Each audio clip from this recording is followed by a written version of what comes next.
Review the work that I completed.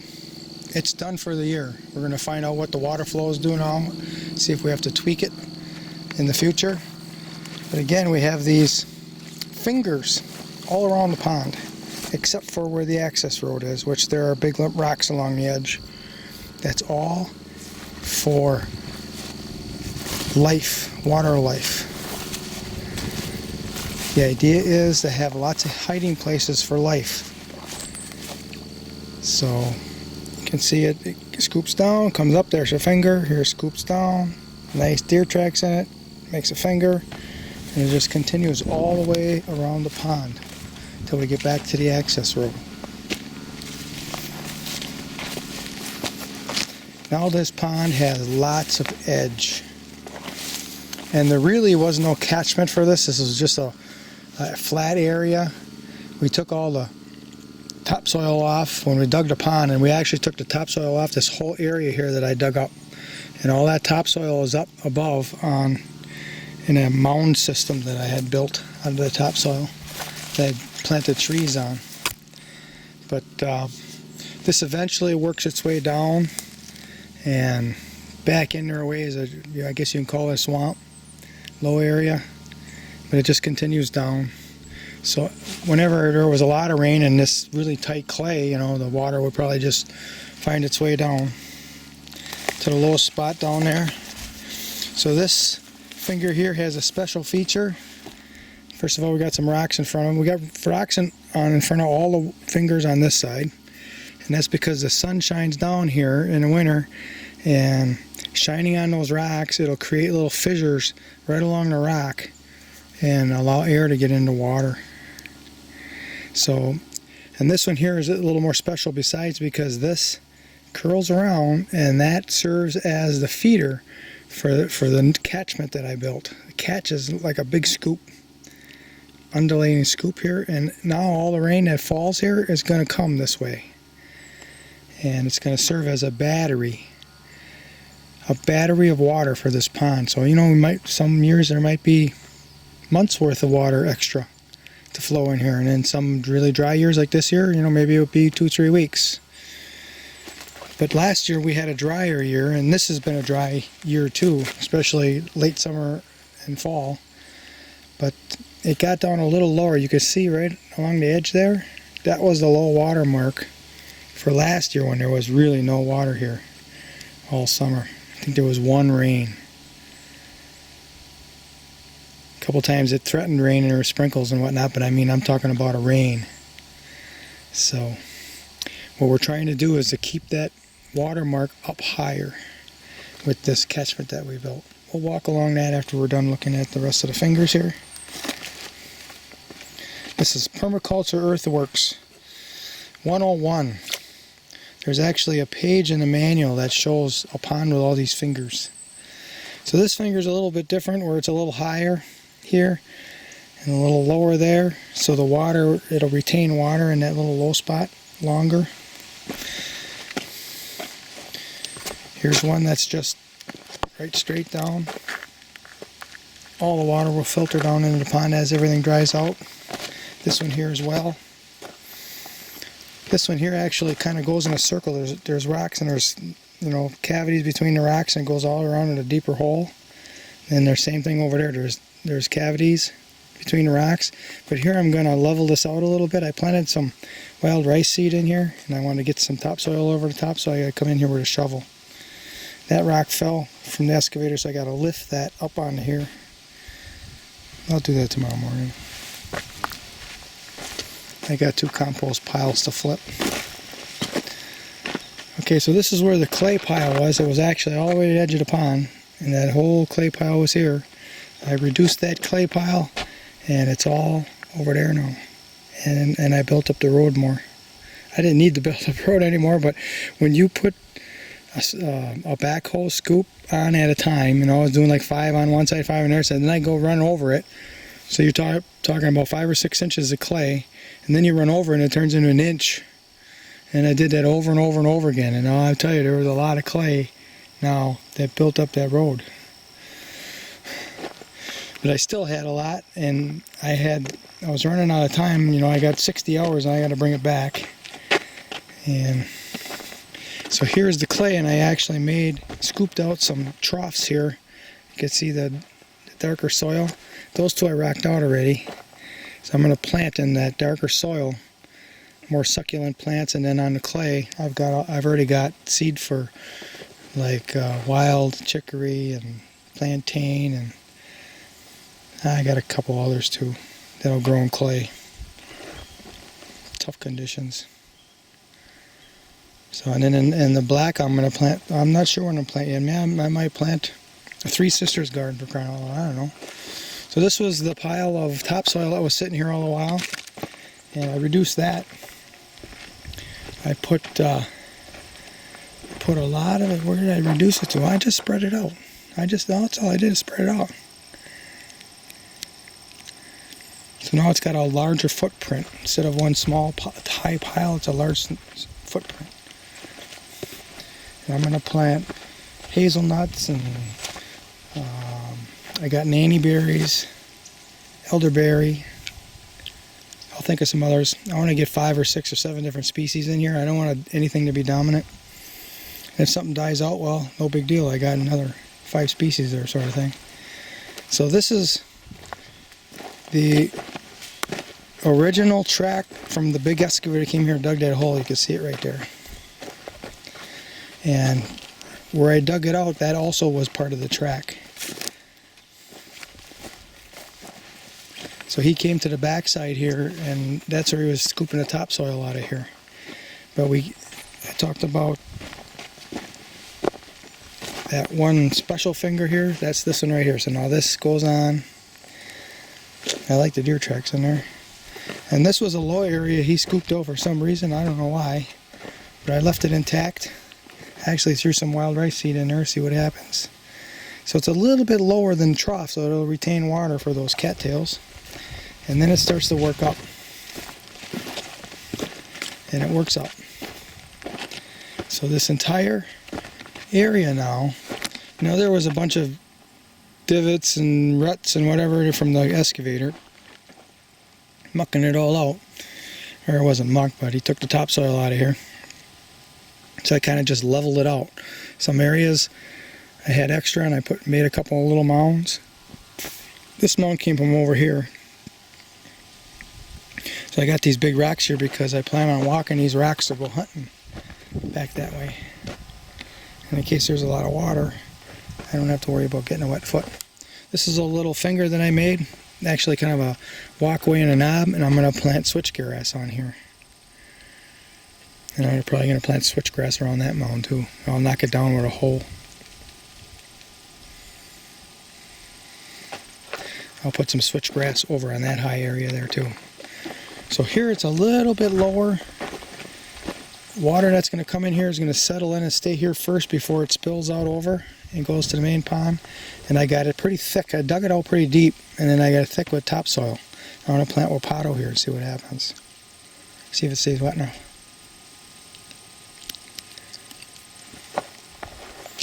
And then I had lots of rocks, so I piled them up there in the center. Eye candy feature sort of thing. Critters will live in it.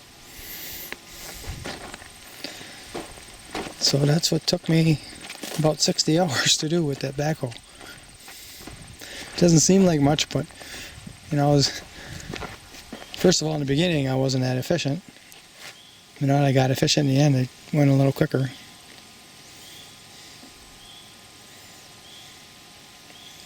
So this is Permaculture Earthworks. The goal is enhance this pond for wildlife. That's the goal. Edge and fingers and water in storage. We'll be sure that there's water here.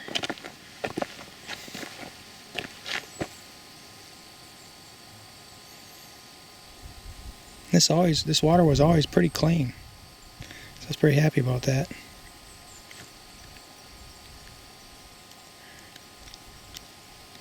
It's going to take a couple of years for this to start greening up.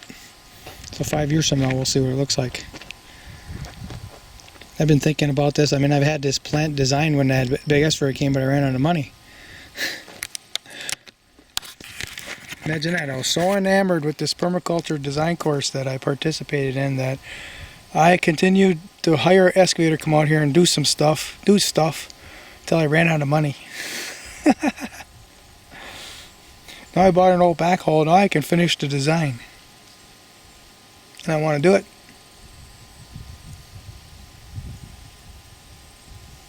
And the deer are going to like it too. And it's going to help up the odds for me getting venison every year. Oh, and one other thing, I put a twist in this road here because when I plant these bushes here, it's going to serve as cover, side cover.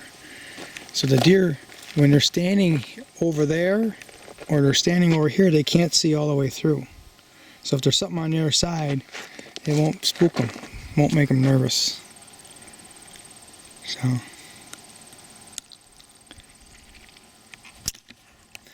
and plus it's kind of eye candy again. See this? Something a little different. I see enough straight lines in the city. That's enough of a straight line. That's even too much there. I might do something about that. We'll see. In thinking about it last night, I wanted to add a few more observation points. One is this area here is similar to what's called a silviculture.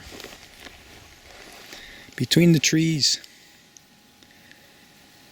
Now I don't expect there to be luxurious growth here because it does slow down the sunlight, reduce the sunlight coming into it during the day time period.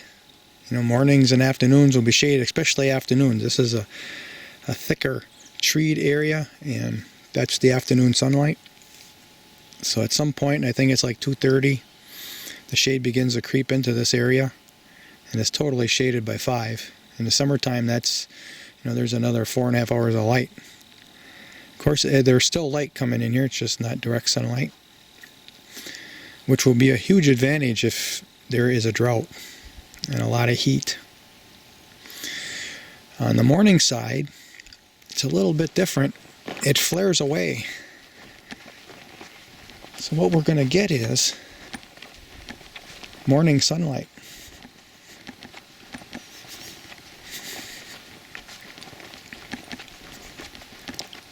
Which is the best sunlight of all. You can see there's a slot there. And that's where the sun comes up in the summer. So we're going to get morning sunlight into the area.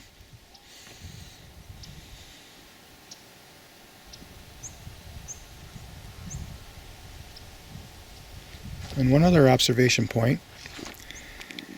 This narrows down. And it widens out. It comes around. It's a pinch point for wind.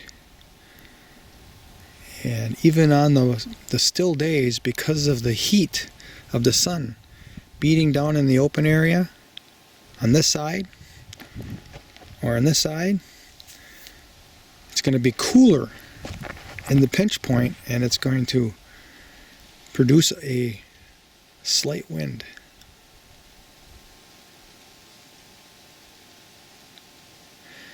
And then hopefully these maples continue to live, because now they cast shade over the ponds, which will reduce evaporation. And I do plan to plant a couple of honey locusts in here on this side, on the sun side, which will help produce shade to protect them. Just to slow it down. You know, if there's a total wipeout of the climate, you know, and there are different cycles, and of course we're affecting the climate by cutting down all the climax forests. So that's contributing. But there are cycles where there just can be a drought for a while. I'm not concerned with when times are good. Everybody does as well. Everything does well in the good times. What I'm working towards is systems that will produce when the climate puckers up.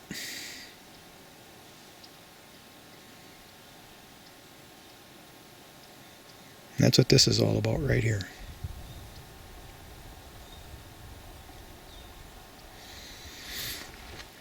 As well as all this compost I'm making, you can see it way in the distance there. Another buffer is soil life.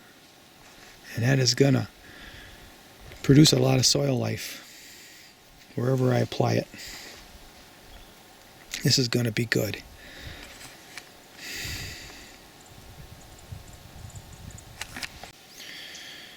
I dug this out maybe 1.5 feet, 2 feet, something like that. I'm not into accuracy, just generality. And the pipe is going to be fed from water that accumulates in this little hole that we dug, that's fed from this mound. This is a clay rock outcropping, and water does not penetrate other than where the roots are establishing themselves right now. So everything runs down, and it runs into this little hole.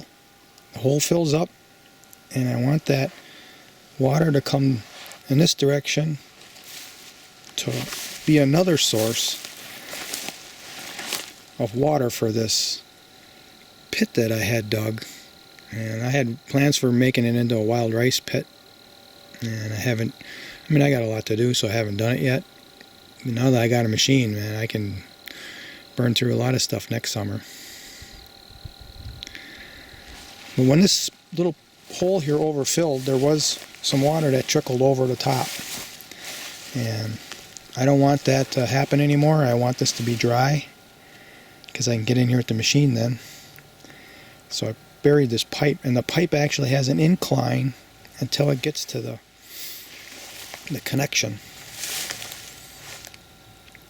and then it drops again. So as this thing fills up, it'll slowly fill up this pipe and then trickle into that little pond. That's the idea. I don't want it to rush out of this little hole. I just want it to trickle in and be a source. And when it rains, in a couple inch rain, there's a lot of water sheets down this. And I do have to fix some of the inlets here to get the water to come into the pond a little better. Basically, a lot of the water is just sitting on the access road now and soaking in. You can see it's kind of dropping down. So with the machine, I'll dig a little hole there so that when it accumulates in the road, it drops in.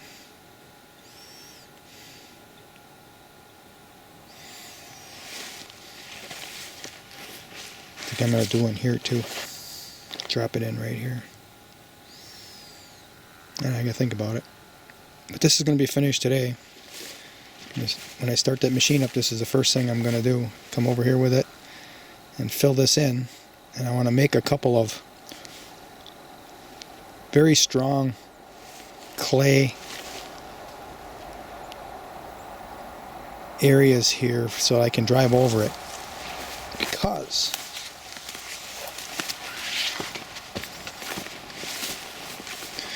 I'm going to turn this into a little better chinampa system. Now I had the excavator dig 2 trenches here, and I've been planting wild rice in them.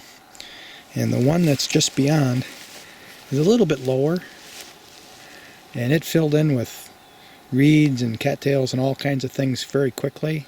And I probably only grew wild rice in it for 2 years, maybe 3. There's a residue of them. So that has to be mucked out. But what I'm going to do is I'm going to cut some trenches and connect these two. And the muck that I pull out, I'm going to put on top of this area that still has the soil. I'm going to build it up. I'm going to trench it out. Then I'm going to fence it. And it's going to be a little mini chinampa. I'm going to do 3 of them. I'd like to get them done today. These tag elders, now that I got a machine, I can pull the whole tag elder out. I got other places I can go with them, so I don't have to kill them.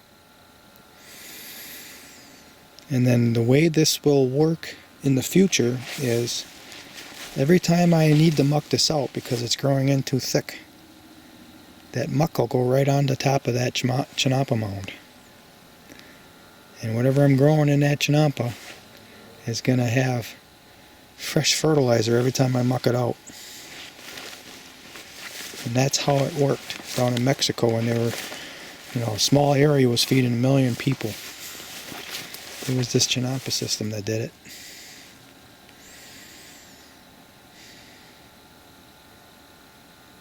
So I also have to fill in, I don't know if I'm going to do this today or not.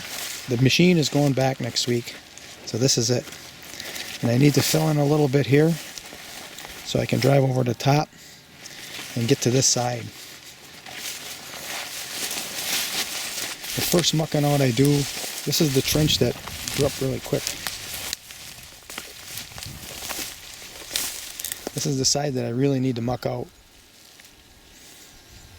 And I can do it with my shovel, and I'm not afraid to do that. But now that I got the machine, it's going to be just a simple thing to do to start it. And once it's started, once this roughest stuff is out of here, then it's going to be easier to muck it out with a shovel. Because right now it's just a tangle of roots.